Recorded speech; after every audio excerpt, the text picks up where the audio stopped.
J'ai lu quelque chose ce matin.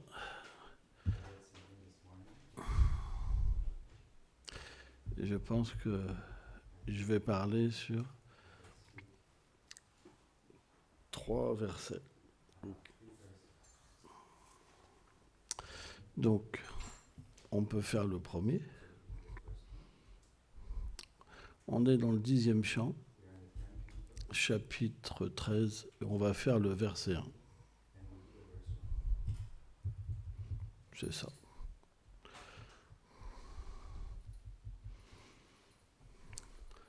Om Namo Bhagavate Vasudevaya.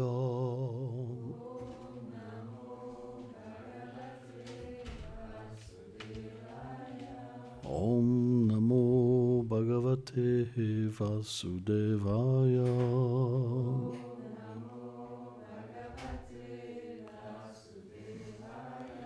Om Namo Bhagavate Vasudevaya.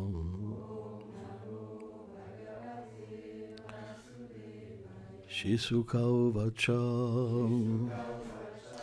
Sadhu Prishtam Mahabhagam Tvayam Bhagavatum Tamam Yanutanayam Shishayam Shivam Napi Katamu. Traduction. Shri Sukadev dit: Ô meilleur des dévots, cher Parikshit, c'est vraiment une question pertinente que tu me poses à présent. Bien que tu écoutes constamment les divertissements divins du Seigneur,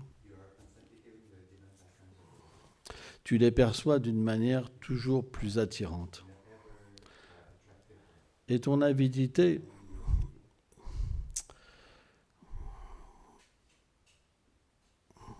à les écouter s'accroît.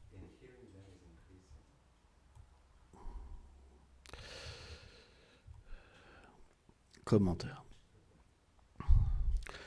Lorsque Shukadev s'adresse à Parikshit en tant que le meilleur des dévots, le roi s'enquiert. En quoi suis-je le meilleur parmi les dévots de Krishna? Sukadev répond: parce que tu goûtes les propos au sujet de Krishna comme s'ils étaient toujours nouveaux. Même si tu les as déjà entendus, tu perçois les divertissements du Seigneur Krishna comme étant constamment nouveaux. Om Agyanatimilam Dasyam Gyanam Jalam Shalakayam Shakshurum Meditam Jena Taisme Shigulave Namaham Namam Vishnu Padaya Krishna Prestaya Bhutale Shrimate Bhakti Vedanta Swamin Niti Namine Namaste Sarasvati Devi Kolavani Prachaline Nilveshesha Sunyavadi Prajatya Deshataline Vanchakarpatarubhyacha Kripa Sindhubhyai Vacho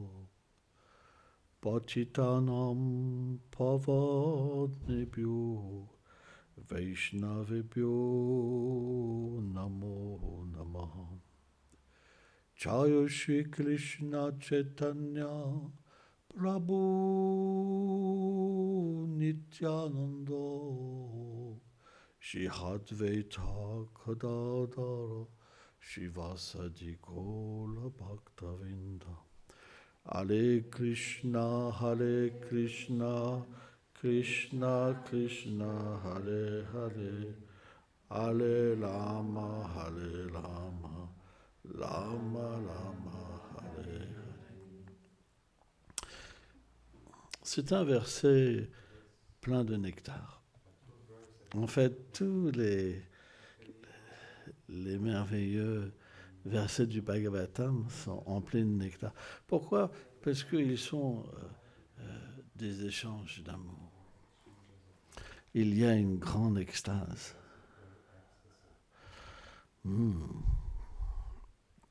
Sukadev, bien qu'il soit le meilleur des orateurs, il devient complètement extatique au contact de Parikshit Maharaj. Parce qu'il y a un secret. Le Vaishnav, il parle en proportion de la qualification qu'il a en face. Si un dévot désire les trésors qu'il a dans son cœur, mais d'une manière authentique, pas par une sorte d'orgueil. Je suis qualifié, donne-moi tes joyaux. Comme un asura qui voudrait capturer des trésors. Mais s'il y a vraiment une humilité profonde, en se sentant si inqualifié, et en même temps, parce que telle humilité habite le cœur d'un dévot, alors il s'en remet complètement à un autre dévot. C'est ça la réelle bhakti, Guru Bhakti. Quand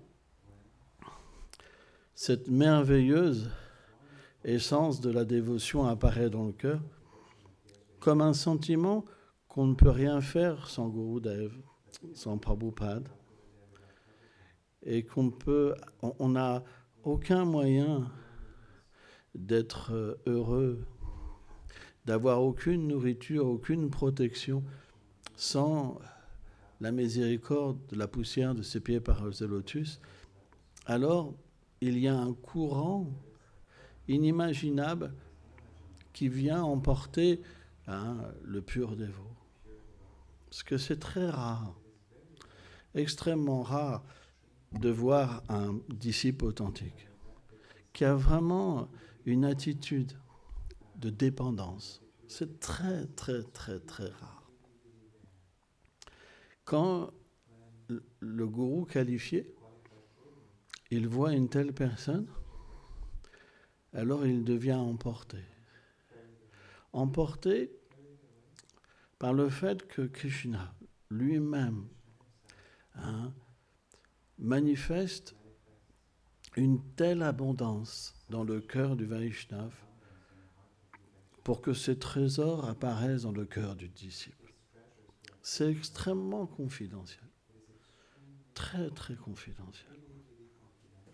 C'est pourquoi Sukadev Goswami, il s'émerveille. Il dit Bhagavato Tama,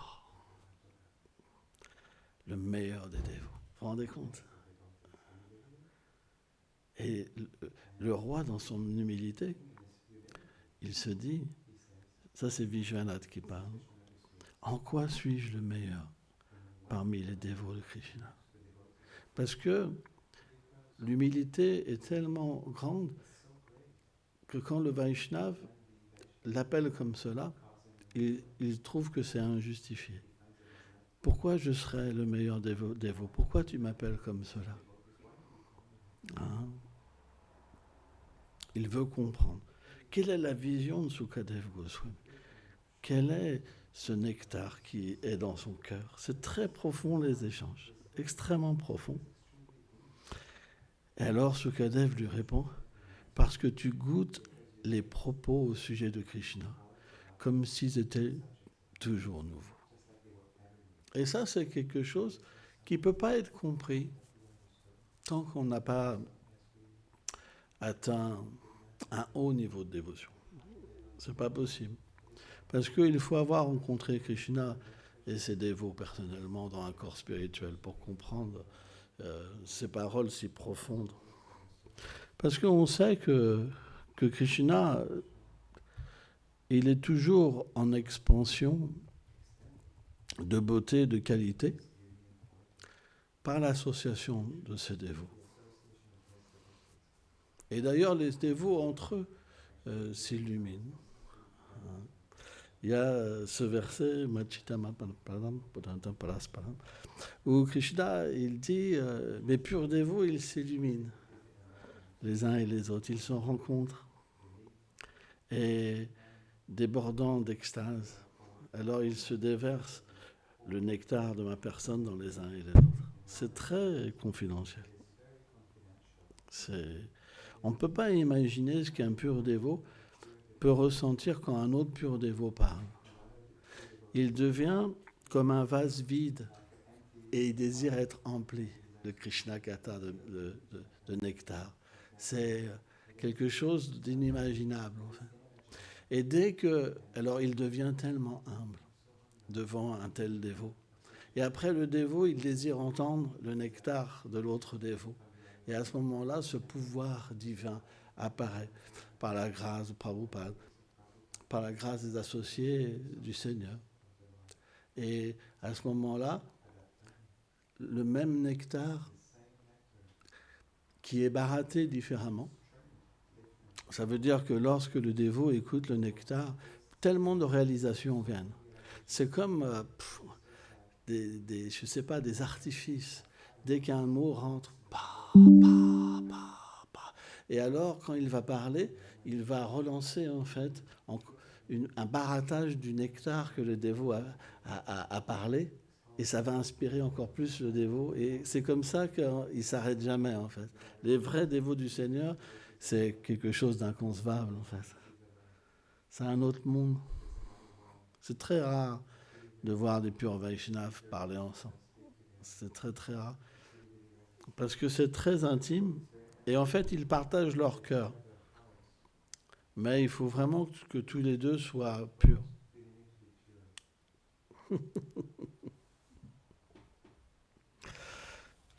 On ne va pas lire le 2. On va lire le 3. Ô roi, écoute-moi avec une grande attention, car je vais vous parler de sujets confidentiels. Les maîtres spirituels parlent de secrets aux disciples affectueux. Je vais aussi faire cela. Donc ça revient à ce que je viens d'expliquer, que lorsqu'un disciple est qualifié, le gourou va naturellement inonder en fait son cœur de sujets intimes. Les sujets intimes ne viennent pas par l'intelligence, par le désir d'en parler, mais par une impulsion du désir de Shilada, d'accepter une personne, un dévot, dans son service éternel. C'est très intime. C'est super intime. On ne peut pas comprendre à moins d'être soi-même engagé dans le service éternel de Radha et Krishna, comment les choses se passent. Pour les dévots ordinaires, qui ont une certaine qualification, alors ils vont parler de sujets, mais ce n'est pas pur. Il y a une forme d'orgueil. Mais lorsque le dévot est vraiment qualifié,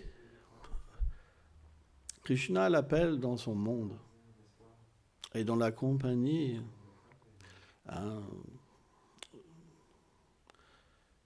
de différents dévots dans un lieu particulier. Alors Krishna lui-même inspire son dévot, ou Radharani inspire son dévot, et ils écoutent. C'est très intime. Et en fait, dans cette écoute, ils inspirent aussi le dévot à parler et à révéler des sujets confidentiels. Et ils s'en régalent eux-mêmes.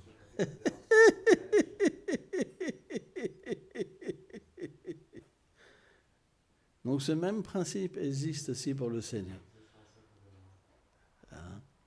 Il se délecte des paroles des Vaishnavas. C'est tellement merveilleux. En fait, au début, la dévotion,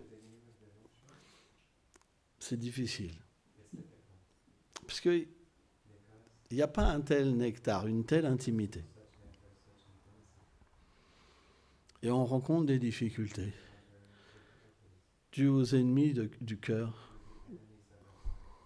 comme la concupiscence, l'envie. Et à cause de ça, on ne peut pas être favorablement disposé. Et comprendre l'amour qu'on devrait avoir pour les Vaishnavas comme Srila Prabhupada. Parce que ces anarthas, ils nous empêchent d'être humbles. Mais si on a pratiqué dans les vies passées, à ce moment-là, l'intelligence, Krishna va donner l'intelligence. Il donne l'intelligence. Et cette intelligence, c'est l'humilité. Oh, Srila Prabhupada. Oh, Gurudev. Parce que Prabhupada est notre Gurudev. Je n'ai aucune qualification. Mais j'ai foi dans la poussière de tes pieds pareils au lotus. Et alors le dévot, il reçoit une miséricorde particulière de Krishna, due à son attitude. Et alors il peut ressentir les pieds du Vaishnava, et même les voir physiquement, les toucher physiquement, et complètement s'intoxiquer de l'amour pour le Vaishnava. Et Krishna est tellement content. Tellement content. Et à partir de là, cette expérience va nous ouvrir la porte de la pure dévotion. Avant, ce n'est pas possible. S'il n'y a pas cet abandon, le gourou, c'est lui qui montre tout, qui donne tout. C'est expliqué dans le Chaitanya que Krishna, la miséricorde de Krishna apparaît sous la forme du gourou. Mais c'est très difficile à avoir confiance. Parce que dans ce monde, on se fait tricher et les apparences extérieures sont trompeuses. Et si on n'a pas la bonne attitude, alors on peut même être en conflit avec le Vaishnava. Et à ce moment-là, notre vie, elle devient juste externe. On ne peut rien réaliser d'interne. C'est impossible. Servir Krishna directement, ça ne donne pas l'accès à la pure bhakti. Krishna, dans Adi Purana, il dit que celui qui dit être mon dévot, il n'est pas vraiment mon dévot. Mais celui qui est le dévot de mon dévot, il est mon dévot. C'est quelque chose qui est très important, mais qui est difficile, qui vient avec le temps. Mais un dévot qui doit arriver au but, Krishna, je ne veux pas chanter, le gars Kshema vient. Krishna, il l'abandonne jamais.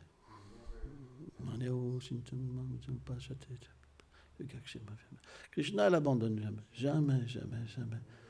Il est son dévot. Mais, pour une raison ou pour une autre, il a oublié sa nature. Sa nature n'est pas parfaite. Mais Krishna doit l'aider. Donc il va le faire à l'arrangement. Pour que toutes ces tentatives vont échouer. Et il va donner l'intelligence. Tu dois aimer mon dévot. Tu dois aimer Prabhupada. Puisque c'est lui que j'ai envoyé. C'est lui qui est mon meilleur ami. Et c'est par lui que je vais délivrer tous les êtres vivants. À ce moment-là, le dévot, il reçoit une illumination particulière. Parce que quand Krishna l'inspire, il lui donne également le refuge. Et à partir de là, alors le dévot, il va changer toute sa conception de la dévotion. Et il va comprendre qu'il doit toujours avoir le gourou dans son cœur. Sans ça, il n'obtient rien. Et la vraie vie spirituelle va commencer. Parce qu'il va sentir que Srila Prabhupada est tellement proche de lui, comme un père qui l'accompagne pour chaque pas, pour chaque respiration, pour chaque regard, pour chaque sensation. Quand le gourou vient dans le cœur, c'est le plus beau cadeau que Krishna donne. C'est très rare. Parce qu'on peut tout apprendre des émotions spirituelles. On reçoit toute la connaissance.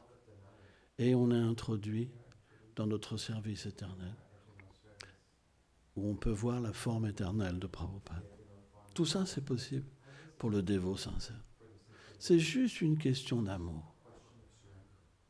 Mais c'est très rare. Parce que les gens dans ce monde, ils n'ont pas idée de cette réalité. Ça leur échappe. Ils ont d'autres buts. Ils en ont entendu parler, mais ça n'a pas heurté leur conscience comme la chose la plus importante. Donc, pour revenir au verset, parce qu'on se perd parfois aussi. Écoutez-moi avec grande attention, car je vais vous parler de sujets confidentiels. Vous vous rendez compte? Le Vaishnava, le pur dévot, qui vient du monde transcendantal, il va révéler son cœur. C'est un instant tellement important.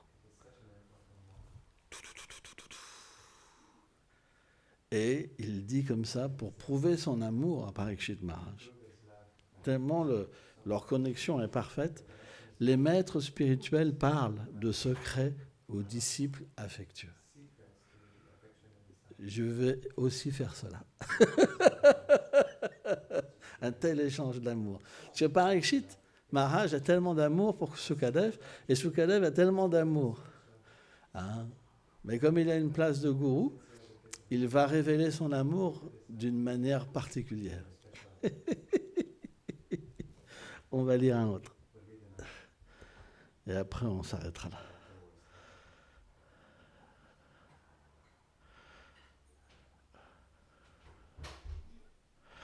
Ça, c'est aussi... Tous, ils sont tellement beaux, les versets. Verset 4. Et après, je dirai le 5, pour comprendre un peu le déroulement. Parce que là, du coup, il va lui révéler des lilas, en fait, maintenant. Parce que Parikshit, il a une avidité particulière pour entendre les lilas de Krishna. Bien sûr, Parikshit, il est apparu du sein d'Uttara.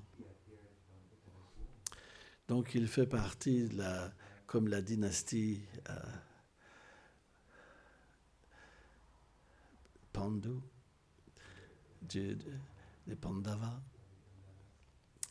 Et Vrindavan est quelque chose dont la douceur est supérieure à Dwarka. Donc, chaque dévot a une qualification différente. Mais les lilas de Krishna à Vraj ont une douceur tellement particulière qu'ils peuvent attirer tous les dévots, parce qu'ils sont merveilleux. Et ils dépassent l'émerveillement que tous les dévots ont pu expérimenter. Verset 4. Ainsi, après avoir sauvé les garçons et les veaux de la bouche du démon Aga, qui était la mort personnifiée, Krishna les amena tous au bord du fleuve, et prononça les paroles suivantes. Alors, il faut savoir qu'à Vraj, chaque lieu est empli de sentiments. Chaque lieu est empli de sentiments pour permettre à Krishna de pouvoir complètement s'épanouir dans ses propres émotions. Krishna connaît ce lieu. Il sait qu'est-ce que ça va faire apparaître en lui. Il est attiré. Et il désire aussi partager. C'est ça le monde transcendantal, c'est qu'il y a un partage. On parle de pique-nique. Alors il y a des pique-niques avec la nourriture, mais il y a la pique-nique aussi avec les sentiments. Mes chers amis, regardez comme ce lieu est agréable et charmant. En fait, il charme Krishna lui-même. Il est tellement agréable, ce lieu. Cet endroit, le plus favorable pour nos jeux, c'est l'endroit le plus favorable pour nos jeux, pardon. La rive est pleine de sable doux et blanc comme le cristal. Alors, c'est quelque chose de très interne. Mais le sable au bord de la Yamuna n'est pas un sable ordinaire. C'est à expliquer que le Rasastali, là où Krishna effectue la danse rasa avec les gopis, c'est un endroit, bien que c'est la nuit, qui est illuminé par la pleine lune. Les différents acharyas, ils parlent des grains de sable. Et c'est quelque chose qui est extrêmement intéressant pour comprendre que même un grain de sable à Vraj est une personne si extraordinaire. Pour nous, dans le monde matériel, un grain de sable, c'est pas grand-chose. Ça va nous rappeler la plage, ça va nous rappeler qu'il faut se laver les pieds après la plage, parce que quand il y a le sable dans les chaussures, ça fait plutôt mal. Mais certains acharyas expliquent que les grains de sable à Vraj, ils peuvent capturer l'amour de Krishna et l'amour de Radha. Quand Krishna joue de la flûte, les grains de sable, ils peuvent capturer les émotions de Krishna. Vous vous rendez compte ? Chaque grain de sable peut capturer. Et aussi, la lune, la nuit, elle reçoit les sentiments du couple divin. Et elle devient pas simplement le témoin, mais celle qui va redistribuer ses émotions sous la forme d'une lumière merveilleuse et qui vont, cette lumière, elle va illuminer les propres sentiments de Radha et Krishna. Et le Rasastali, qui est de sable, c'est comme si la lune elle-même, elle s'était posée en fait. Comme ses émotions en fait. Et il y a une brise qui vient de Yamuna. Et vous savez, elle fait des dessins dans le sable, comme le yantra de Cupidon. Et quand Krishna voit ce théâtre-là, avec toutes ces fleurs qui manifestent en fait des udipanes, des moyens de faire éclore en fait les sentiments, alors Krishna devient complètement émerveillé, et les gopis aussi. Ils oublient tout et ils se mettent à danser. C'est tellement merveilleux. Donc imaginez-vous que Krishna vienne dans un tel lieu avec ses amis. Les choses qu'il peut ressentir. C'est pour ça qu'il considère que ce sable, il est comme le cristal. Il est pur. Chaque mot du Bhagavatam, on ne peut pas imaginer ce que ça représente. C'est extraordinaire, quoi. Hein. Donc, on ne va pas parler trop longtemps. Mais on peut peut-être dire un tout petit peu plus. Un tout petit peu plus. J'ai perdu mon verset. Voilà, je le retrouve.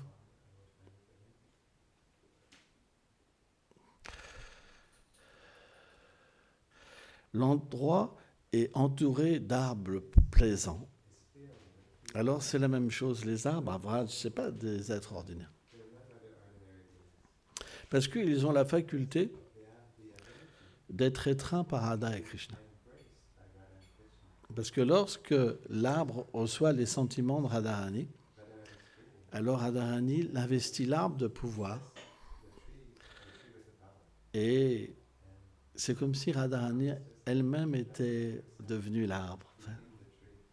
Et quand Krishna voit cet arbre, il l'étreint. Parce qu'en fait, l'arbre prend une forme particulière avec ses fruits, etc. Bon, je ne peux pas expliquer tous les détails, parce qu'on ne peut pas. Mais du coup, Krishna se perd en Radharani. Donc ces arbres-là, ils ne sont pas ordinaires. Mais comme il est entouré de sakas, et que tous les sakas n'ont pas un Madhurya Ras tous très prononcés. Donc Madhurya Ras, c'est les sentiments amoureux, conjugaux. Donc c'est décrit sous une forme cachée. Ça, c'est Vraj. Krishna, il parle d'une certaine manière, et selon la qualification, certains comprennent, certains ne comprennent pas. Et en fait, Sukadev, il fait la même chose, en fait, hein, dans ce genre de verset. Tout est caché, en fait. C'est pour ça qu'on a besoin des acharyas pour ouvrir ces trésors et pour pouvoir avoir une méditation profonde lorsqu'on chante les saints noms. L'écho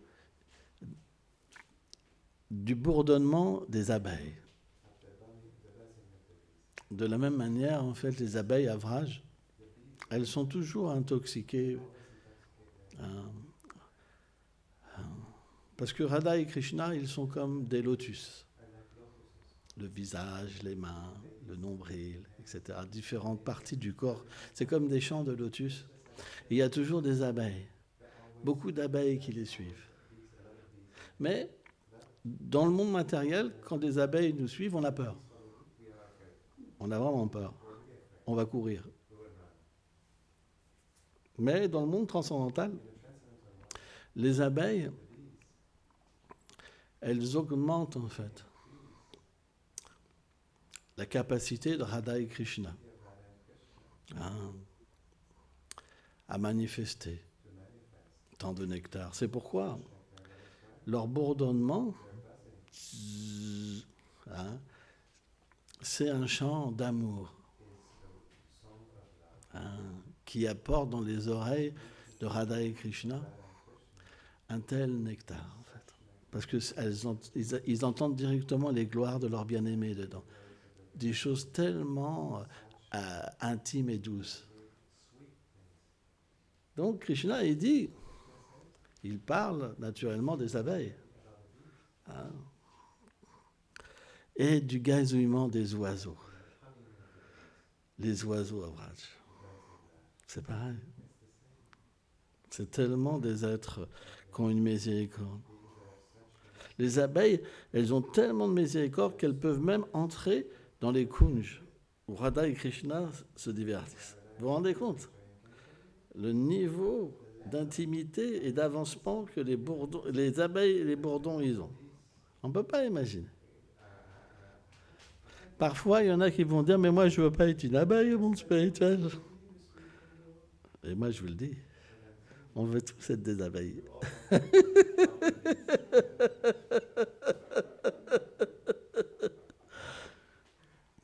Donc les oiseaux, Il participe dans différents lilas également pour Radha et Krishna, comme des messagers très qualifiés, aussi comme des espions. Hein. Mais également, il crée toutes sortes de ballets dans le ciel, où ils volent, ils dansent, et ils émerveillent Radha et Krishna dans leur sentiment d'amour. Parfois, ils vont chanter aussi, selon les émotions au cœur de Radha et Krishna. Parfois, ils vont arrêter de chanter pour qu'il y ait un silence total, ou pour que Radha et Krishna peuvent se plonger dans leur amour.